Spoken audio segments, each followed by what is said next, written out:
시청자 여러분 안녕하십니까? 6월 25일 JTBC 아침에는 시작합니다. 먼저 오늘 아침 주요 뉴스입니다. 내란 특검이 윤석열 전 대통령에 대한 체포영장을 청구했습니다. 윤 전 대통령이 경찰의 3차례 출석 요구를 모두 거부했고 피의자 중 유일하게 조사를 받지 않은 상태라고 했습니다. 윤 전 대통령 측은 소환 통지도 하지 않고 체포영장을 청구한 건 부당하다고 반발했습니다. 김용현 전 국방장관의 구속영장 신문이 오늘 서울중앙지법에서 열립니다. 영장이 발부되면 내일 만료될 예정이었던 김 전 장관의 구속기간이 연장됩니다. 김 전 장관은 지난 23일 열릴 예정이었던 신문에는 참석하지 않았습니다.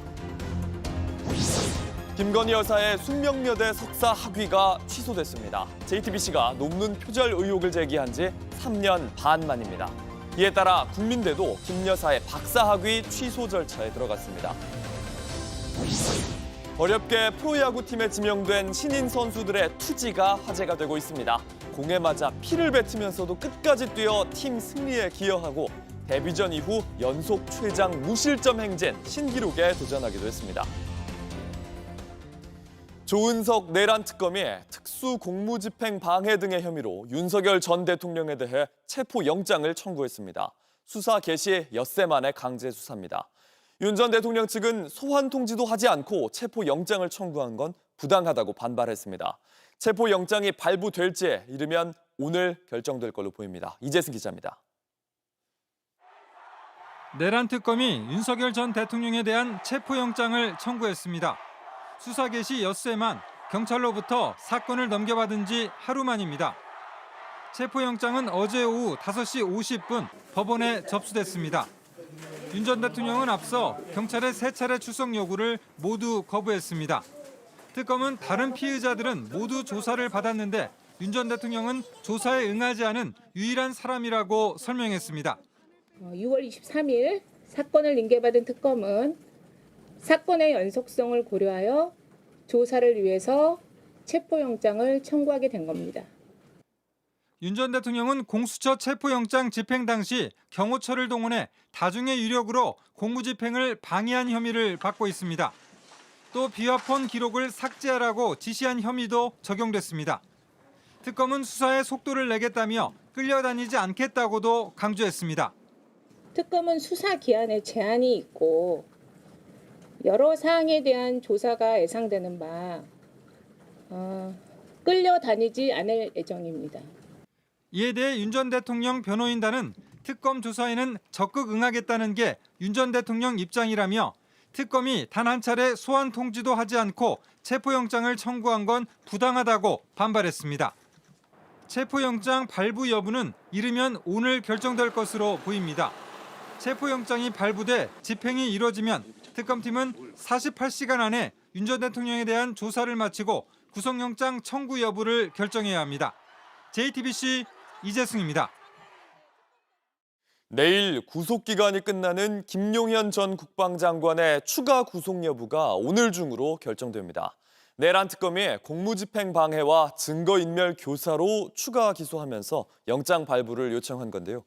법원 심사 결과는 이르면 오늘 오후 중에 나옵니다. 하혜빈 기자입니다. 서울중앙지법이 오늘 오전 10시 김용현 전 국방부 장관에 대한 구속영장 신문기일을 엽니다. 이르면 늦은 오후 즈음 김 전 장관 구속 여부가 결정될 걸로 보입니다. 김 전 장관은 12.3 비상계엄 이후 주요 피의자 중 처음으로 구속 기소됐지만 재판부가 최근 보석 결정을 내렸습니다. 이에 대해 김 전 장관 측은 사건 관계자 접촉 금지 등의 조건이 달려있다며 구속 연장이나 다름없다고 주장했습니다. 그러면서 서울고법에 항고했지만 법원은 김 전 장관 측 주장을 받아들이지 않았습니다. 김 전 장관 측이 구속기한이 아예 지나면 조건 없이 풀려날 수 있다는 걸 노렸다는 지적이 나왔습니다.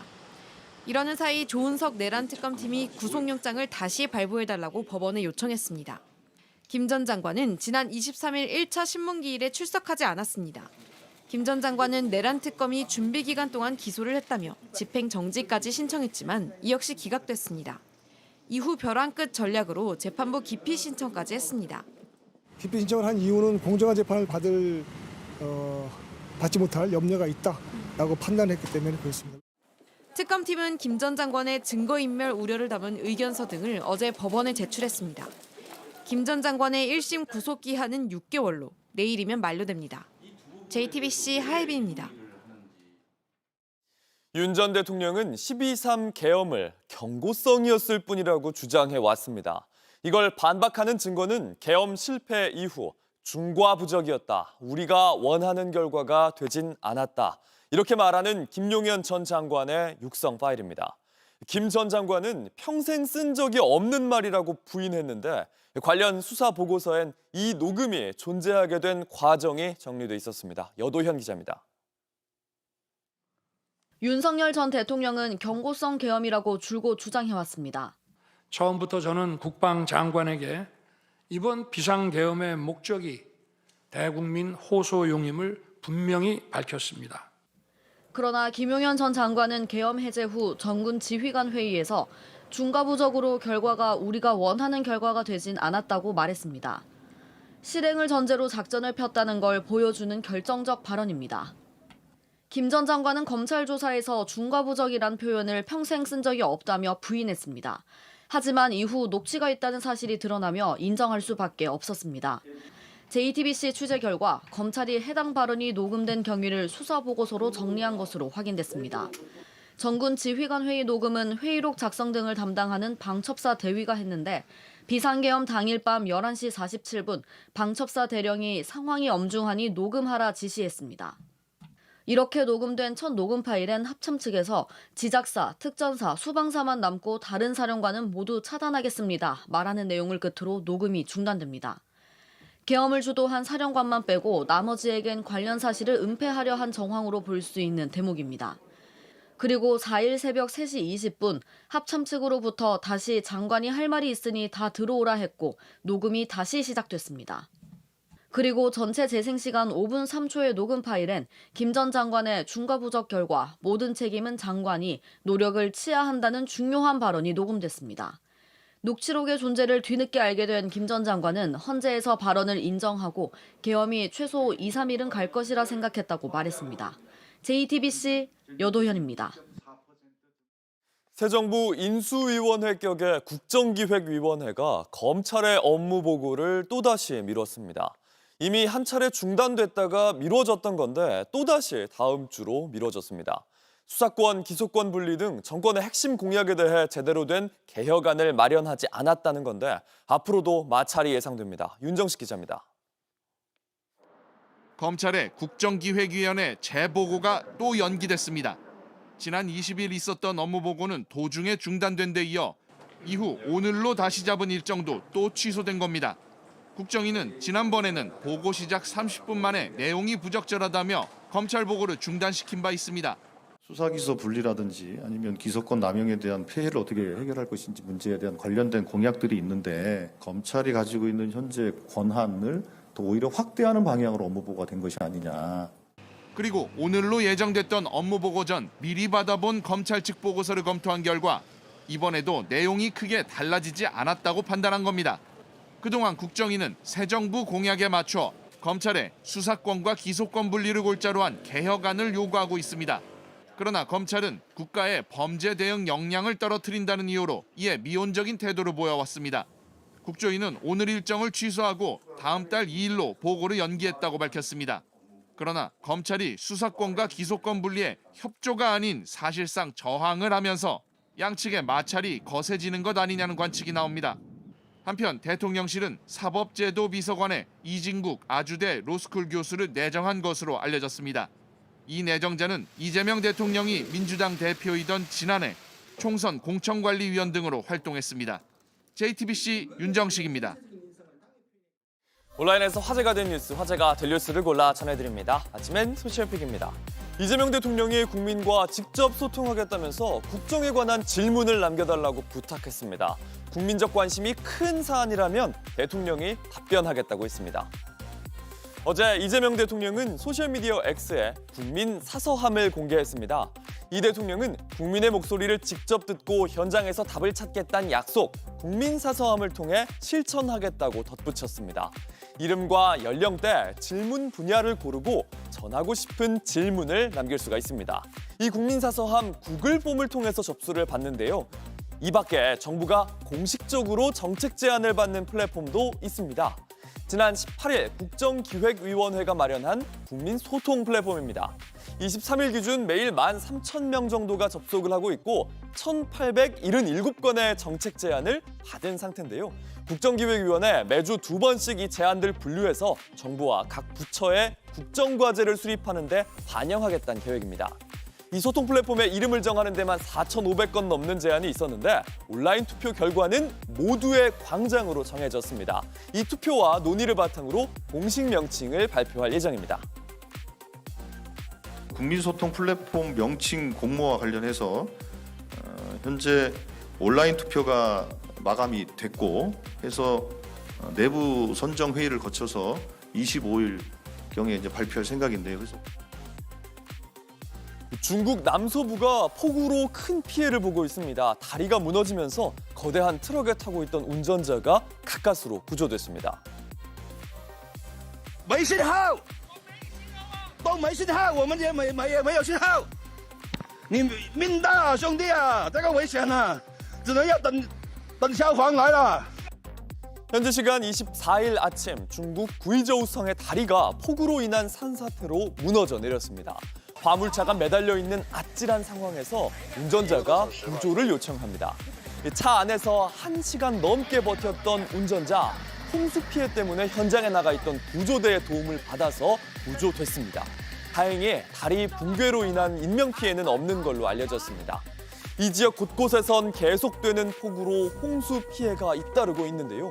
물살을 이기지 못한 이 자동차가 이렇게 여러 대 휩쓸리는가 하면 쏟아지는 빗물이 쇼핑몰에 들이닥치기도 합니다.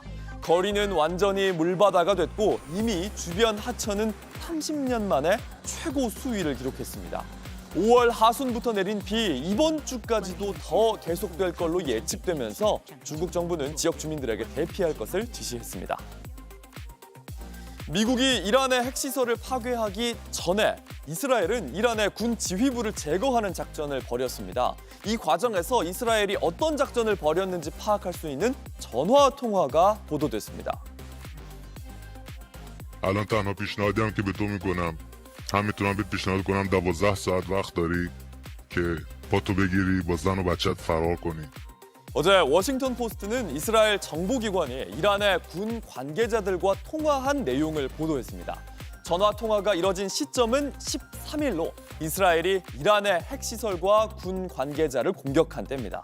약 20명의 이란 군 관계자들이 전화를 받았는데 이란 정부와의 관계를 끊겠다고 말하는 영상을 12시간 이내에 촬영하라는 협박을 받았습니다. تو هم میخوای یکی از اونا باشی؟ تو هم میخوای بعدی باشی تو لیست؟ تو هم میخوای زن و بچت رو به فنا بدی؟ 하지만 이런 비디오가 실제로 만들어졌는지는 알려지지 않았습니다. 이런 협박 또한 이스라엘의 일어서는 사자, 이 작전의 일환이었을 걸로 추측됩니다. במקורותינו נאמר, בתחבולות תעשה לך מלחמה. מכת הפתיחה המפתיעה של עם כלביא תירשם בדברי הימים של מלחמות ישראל, והיא תלמד בכל צבאות העולם.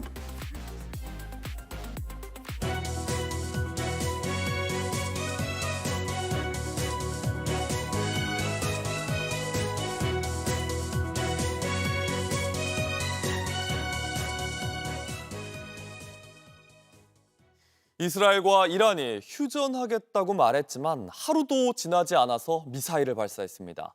양측의 날선 공방이 계속 이어지면서 트럼프 대통령은 두 나라를 향해 욕설까지 쓰면서 비난했습니다. 로스앤젤레스 홍지은 특파원입니다. 동이 트는 하늘에 미사일들이 날아듭니다. 도심에는 공습 경보가 울려 퍼집니다. 트럼프 대통령이 이스라엘과 이란 간 휴전을 발표한 지 불과 몇 시간 만에 공습이 발생한 겁니다. 이스라엘은 이란이 휴전을 완전히 위반했다며 무력 대응을 경고했습니다. הרמטכ"ל הנחה את צה"ל לשמר רמת דריכות גבוהה ומוכנות לתגובה עוצמתית על כל הפרה של הפסקת האש. 이란은 즉시 미사일 발사를 부인했습니다.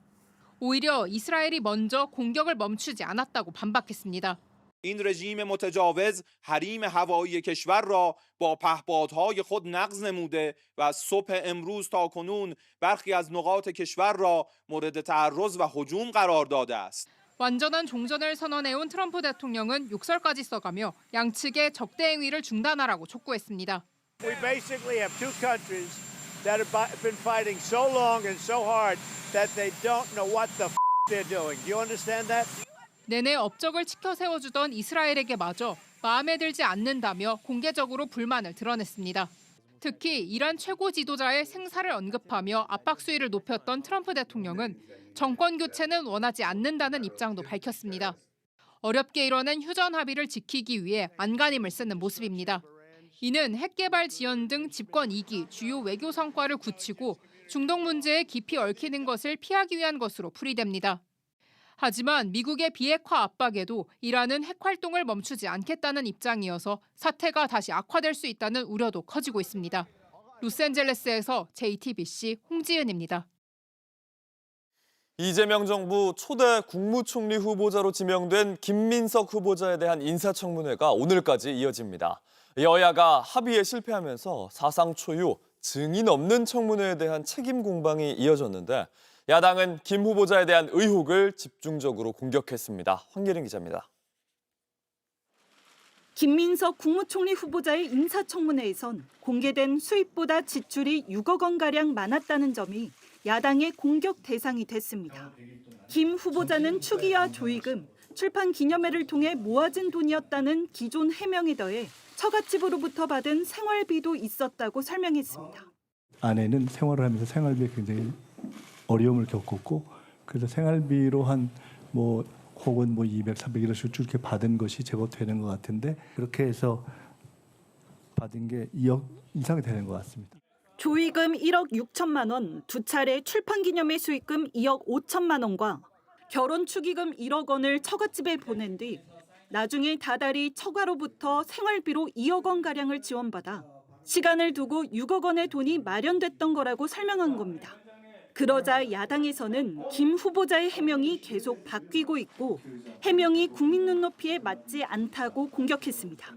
6억 원이나 이렇게 받았다는 게 사실 일반 국민들이 보기에는 좀 높은 기준이라고 할 수도 있는데 민주당 최고위원을 지낸 기간 중국 칭화대 석사 학위를 땄는데 자료상 중국 체류 기간이 26일밖에 되지 않는 점도 도마 위에 올랐습니다.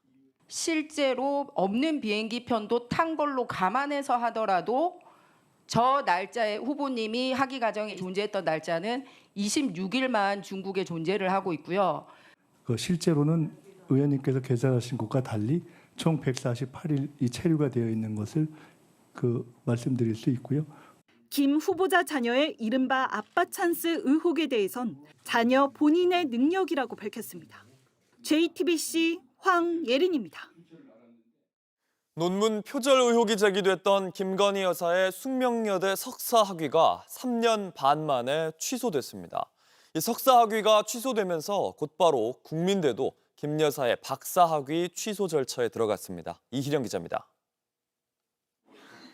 김건희 여사가 작성한 독일 화가 파울 클레 작품을 다룬 논문입니다. 김 여사는 이 논문으로 숙명여대 석사 학위를 땄습니다. 하지만 JTBC는 지난 2021년 12월 이 논문의 표절 의혹을 처음 보도했습니다. 김 씨가 참고 문헌에 기록하지 않은 파울 클레 관련 책과 논문 4개를 찾았습니다. 표절률이 42%까지 치솟습니다. 숙대가 김 여사의 석사 학위를 취소했습니다. 숙대 측이 표절로 판단한 지 5달 만으로 문시현 총장이 최종 승인했습니다.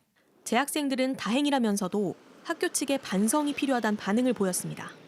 늦었다고 생각하고 논란이 나왔을 때 제대로 알아보고 결정을 했어야 하지 않나. 취소되는 게 당연하다고 생각하고요. 지연된 정의는 정의가 아니라며 김 여사의 논문 표절 문제를 빨리 매듭 짓겠다고 한 문 총장에 대한 쓴소리입니다.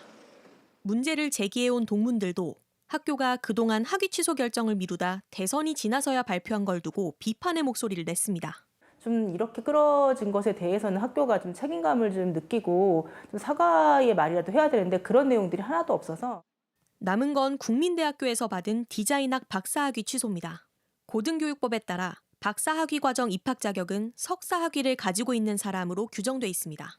국민대는 박사학위 취소 절차를 밟아 한 달 정도 안에 최종 결정할 걸로 보입니다.